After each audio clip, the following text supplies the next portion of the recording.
순창에서 밭두렁을 태우던 80대 할아버지가 숨졌습니다.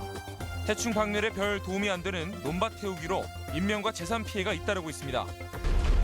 도심과 달리 시골에서는 택배 받기가 쉽지 않습니다. 택배 기사들은 시간과 비용 부담에 읍내 상점에 택배를 맡기고 있습니다. 경기 침체에 맞물려 텅 빈 산업단지가 시군 재정을 압박하고 있습니다. 자치단체의 나홀로 개발 방식은 개선이 필요해 보입니다. 여러분 안녕하십니까? 전북권 뉴스입니다. 정작 병해충 방제에는 효과가 없다는데도 논밭 태우기는 여전합니다. 관행 때문이라는데 안타깝게도 사망사고로까지 이어졌습니다. 최근 보름 사이 논밭 태우기 화재도 20건이 넘게 발생하는 등 피해가 심각합니다. 한범수 기자의 보도입니다. 도로 옆 밭두렁이 새까맣게 타버렸습니다. 순창군 복흥면에서 밭두렁을 태우던 86살 신모 할아버지가 불길에 휩싸여 숨진 건 오늘 낮 12시 반쯤. 경찰은 할아버지가 영농차를 앞두고 해충을 잡으려고 밭을 태우다 바람에 불이 옮겨붙어 사고를 당한 것으로 보고 있습니다. 거동이 불편한 80대 노인이 자기 두릅밭 옆에 있는 낙엽과 잡초를 태우다가 자기 몸에 옮겨붙어가지고 돌아가시게 됐습니다. 지난 15일 김제 성덕에서는 논두렁을 태우던 72살 이모 씨가 거세진 불에 화상을 입기도 했습니다. 보름 새 논밭두렁에서 발생한 화재 사고만 20여 건에 이릅니다. 날씨가 건조하고 바람이 센 봄철에 인명사고가 속출하고 있지만 관행은 여전합니다. 특히 논밭 태우기가 병해충을 예방하는 효과가 적고 오히려 익충만 사라지게 한다는 연구 결과도 주목됩니다. 농촌진흥청은 논밭 태우기로 애멸구나 벼물바구미 등 해충류는 11%가 줄지만 거미나 톡톡이 등 농사를 돕는 천적곤충은 무려 89%나 죽는 것으로 조사했습니다. 오히려 해충들은 야산 땅속이나 논밭의 잡초뿌리에 붙어 있어 불을 놓아도 잘 죽지 않는다는 것입니다. 천적곤충은 89%가 죽는 것으로 조사되었습니다. 이는 덕이 있는 것보다는 잃는 것이 더 많은 것으로 농사에 큰 도움이 되지 않는데도 논밭 태우기가 관행이 돼버린 사이 안타까운 안전사고만 반복되고 있습니다. MBC 뉴스 한범수입니다. 농촌 산간마을이 택배 서비스에서도 차별을 받고 있습니다. 경제성을 이유로 집 앞 배달을 해주지 않는데 주민 불편이 이만저만이 아닙니다. 김하연 기자가 취재했습니다. 무주 설천면 소재지에서 7km가량 떨어진 산간 마을에 사는 강재만 씨. 고로쇠 채취가 한창인 요즘 각종 자재나 인쇄물을 이틀에서 사흘 걸러 택배로 받습니다. 하지만 택배를 수령하려면 멀리 면 소재지까지 나가야 합니다. 대부분 택배 회사들이 경제성을 이유로 집 앞까지 배달을 꺼리기 때문입니다. 마을이 큰 마을로 들어갑니다. 이런 마을에도 택배를 갖다 주지 못한다면 소비자의 권리를 다 누리지 못하고 다른 산간 마을들도 택배 서비스에서 소외되기는 마찬가지입니다.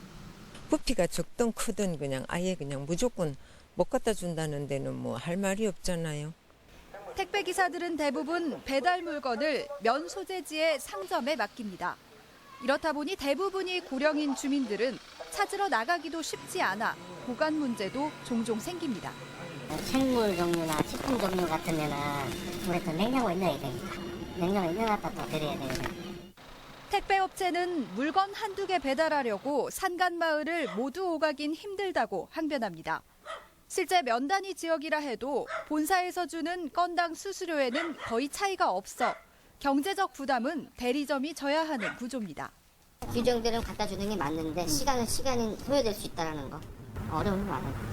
여기 지역이 아니고 전국적으로 다 마찬가지일 텐데. 온라인 유통업의 성장과 함께 보편화된 택배 서비스. 택배 기사들의 처우 문제와 맞물린 농촌 지역의 배송 소외 문제는 풀어야 할 숙제입니다. MBC 뉴스 김하연입니다. 군산시는 한국 GM의 도내 점유율 확대를 위해 오는 20일 전북도청을 시작으로 도내 13개 자치단체와 전북대 등 도내 5개 대학에서 신형 올류 크루즈와 올란도 차량 홍보에 나섭니다. 또 주말마다 군산 예술의 전당과 근대역사박물관에서 캠페인을 갖고 도민들의 한국 GM 차량 구매를 독려할 예정입니다.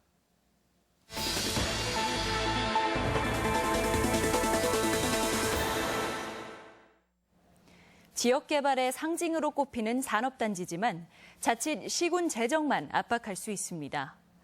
타당성 검토 없이 나홀로 개발에 나섰다가 미분양 부담까지 떠안고 있습니다. 정태우 기자입니다.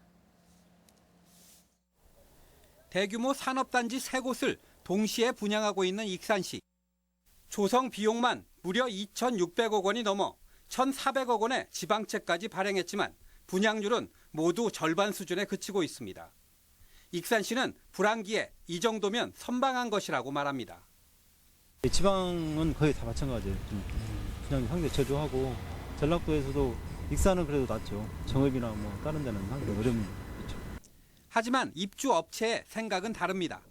약속했던 기초 인프라마저 구축되지 않다 보니 입주 기업을 유인하기 어렵다는 것입니다.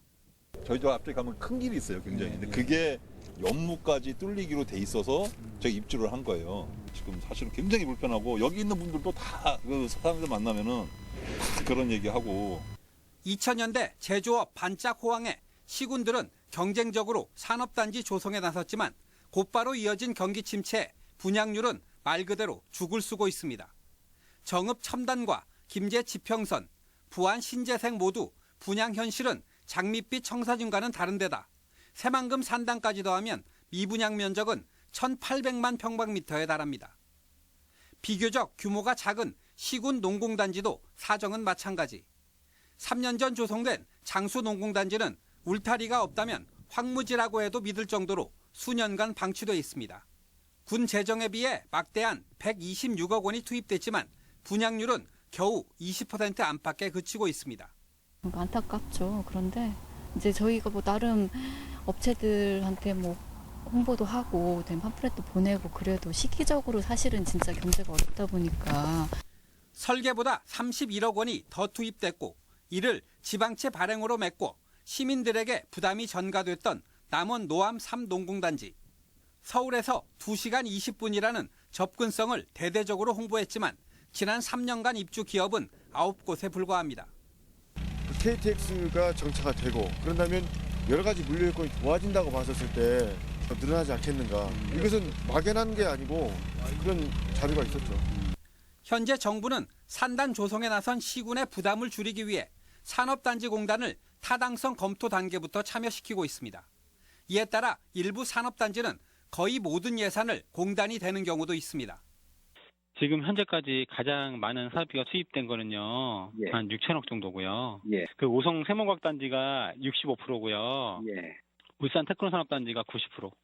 하지만 도내에서는 공단이 참여한 산업단지는 단 한 곳도 없는 데다 이것도 모자라 도 담당자는 이 같은 참여 사실조차 알지 못합니다.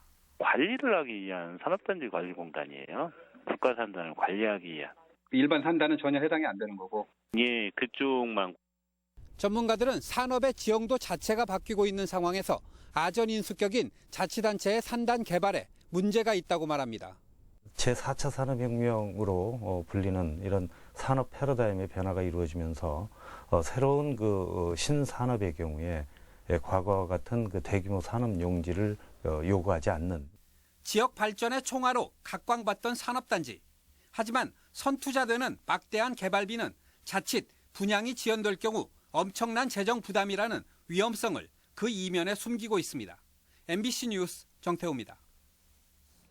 전주시에 따르면 첫 입주자 모집을 앞둔 효천지구 아파트 분양가로 3.3제곱미터에 1,024만 원을 제시한 우미건설이 950만 원 선까지 낮출 수는 있지만 주변 시세와 건축비를 고려하면 가격을 더 내리기는 어렵다고 답변해왔습니다. 전주시는 오는 20일로 다가온 입주자 모집 공고 신청을 반려하면서라도 분양가를 더 낮출 수 있도록 설득할 방침입니다. 20세 이하 월드컵 전주 경기는 우리 대표팀을 포함해 하나같이 강팀입니다. 그만큼 흥행 가능성은 오히려 높을 수 있는데 참가국들이 오늘 전주 경기장을 돌아왔습니다. 이기영희 기자입니다. 전주에서 경기를 치르는 참가국 관계자들이 월드컵 경기장에 도착합니다. 각 나라의 코칭 스태프과 선수들이 쓸 라커룸과 샤워실을 살피고 피파 관계자에게 요구사항을 전달합니다.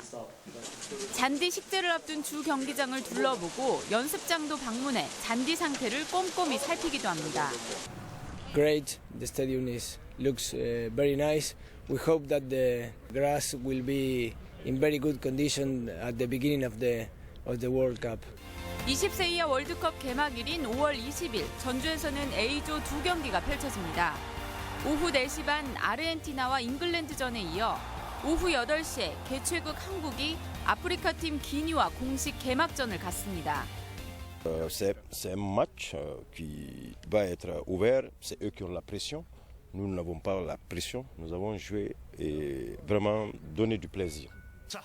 축구 양대 축인 남미와 유럽을 대표하는 강호, 아르헨티나, 잉글랜드에 이어 아프리카 복병인 기니까지 A조는 이른바 죽음의 조로 불립니다. 우리 대표팀에게는 16강 진출도 낙관할 수 없는 상황이지만 개막전 1등석 티켓이 조기에 매진되는 등 흥행에는 불이 붙었습니다. 선수들이 기량을 마음껏 발휘할 수 있도록 시설 등 각 분야에서 완벽한 준비를 하도록 하겠습니다. 세계 예비 축구 스타들의 방문이 2달 앞으로 다가오면서 도내 축구 팬들을 설레게 하고 있습니다. MBC 뉴스 이경입니다. 전주시는 동학농민혁명 기념사업 지원 조례가 제정돼 앞으로 유적지 발굴 조사 등 기념사업에 필요한 예산 지원 근거와 공적자 포상 규정 등이 마련됐다고 밝혔습니다. 전주시는 오는 2021년까지 용머리고개와 초록바위 등 주요 전적지를 연계해 전주 동학농민혁명 역사 문화벨트를 조성할 방침입니다. 현장 실습을 하다 숨진 여고생을 추모하는 문화제가 열렸습니다. 현장 실습 장소인 LG U+ 전북 고객센터 앞에서 열린 추모 문화제에서 정의당 대선 후보인 심상정 대표 등 참석자들은 고인을 추모하고 더 이상 같은 일이 반복되지 않도록 감정 노동자들이 존중받는 사회 만들기 등 대책을 촉구했습니다. 오늘의 간추린 뉴스입니다. 전북 선관위는 대통령 선거를 앞두고 선거 범죄에 신속 대응하기 위해 사이버 공정선거 지원단 12명과 공정선거 지원단 175명을 구성하는 등 단속 인력을 증원했습니다. 또 종전 투표 장소를 우선 활용하되 변경될 경우 사전에 안내하고 사전 투표함 보관 장소에 CCTV를 설치하기로 했습니다.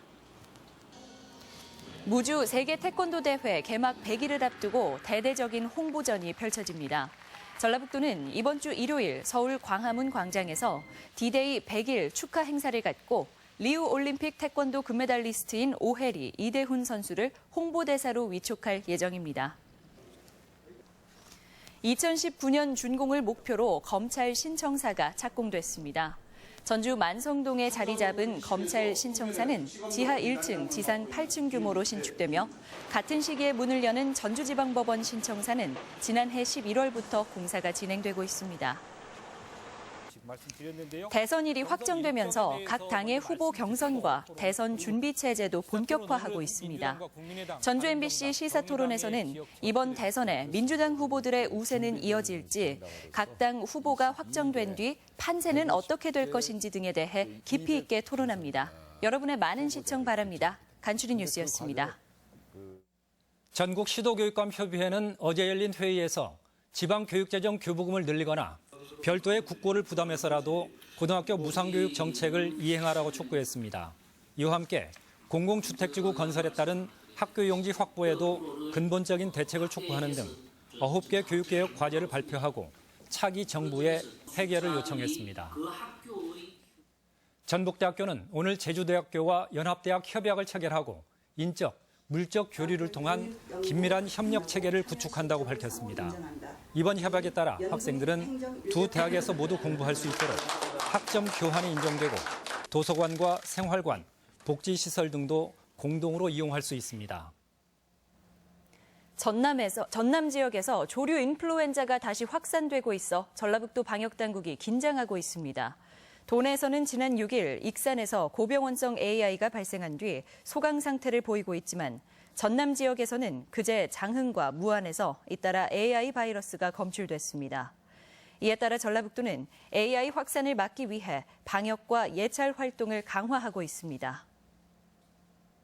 완주군의 종암에너지 자립마을이 준공됐습니다. 종암에너지 자립마을은 주민 67가구에 태양광 발전기와 온수기, LED 조명이 설치돼 월 180만 원의 전기료를 절감할 수 있을 것으로 기대되고 있습니다. 에너지 자립마을은 재작년 부안 등용마을을 시작으로 올해까지 10개 마을이 조성 중입니다. 전북권 뉴스였습니다.